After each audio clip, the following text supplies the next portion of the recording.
After a year off, Need for Speed has the series coasting back over familiar turf, resurrecting the spirit of 2003 and 2004's successful Underground games. It is at least a more clearly distinct game than the last few Need for Speed installments were from one another. It looks incredible, sounds fantastic, and while the handling is still standard arcade fare, developer Ghost Games has added a welcome dose of nuance by letting us tune our cars for either grip or drift. However, the single-player component is over too soon, the multiplayer under-delivers, the cutscene dialogue often had me wincing. That is also true, so. And the game is stung by the side effects of being online only.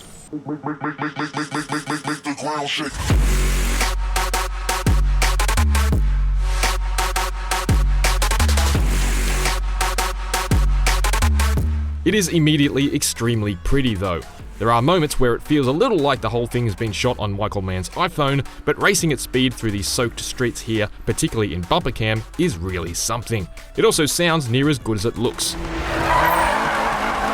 However, these sudden jarring transitions from the dead of night to pre-dawn and then back to night again are horribly ill-conceived.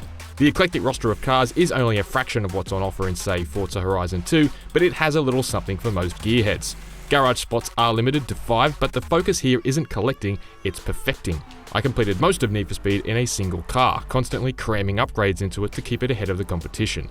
Performance customization is the basic kind. Bolt in everything you're allowed to purchase and your car will go faster. But there's a little more to the visual customization. You can sweep around your car, swap external panels, add flare to fenders, install canards, adjust stance, and more.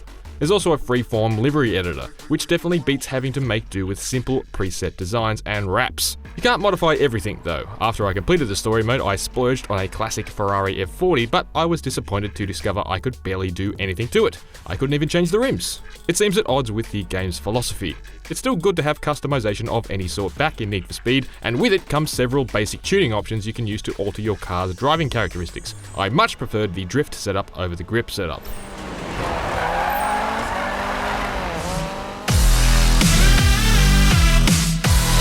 Need for Speed's light narrative plays out in a series of short live-action cutscenes, brimming with slang I don't understand,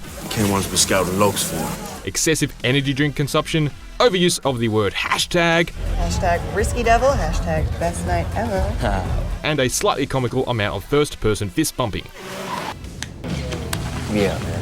There are 5 main characters who, when they aren't speaking to each other like living, breathing internet memes, each represent a different one of Need for Speed's 5 themed racing threads. All of these threads lead to an encounter with a real-life automotive icon, an idea which I genuinely like. Congratulations, that was awesome. The best thread is Outlaw, which is really just a mix of all the game's race types with the cops on your tail. The cop action is scaled back from Hot Pursuit and Rivals, but I certainly appreciate how the police AI seems a lot more fair and bound by the in-game physics than it ever did in Ubisoft's The Crew. Considering it was a standout mode in the old Underground games, the lack of any drag racing in Need for Speed seems like a misguided omission. It's not an especially long story though. There are 79 main events, but I blasted through them in 2 days. This might be less of a problem if the collectibles were cooler. Sweet, another photo of a anonymous warehouse. Or if the multiplayer was robust, which it isn't. Need for Speed requires a constant internet connection to play, even if you want to play solo. You can race other players in your session if you catch them and they agree to it, and you can form or join crews to run with friends. But there's not much depth here, and there's no automatic matchmaking for players who just want to race grids of random players online. I can't see why this had to be an online-only game. You can't even pause the game as a result, which I found extraordinarily annoying.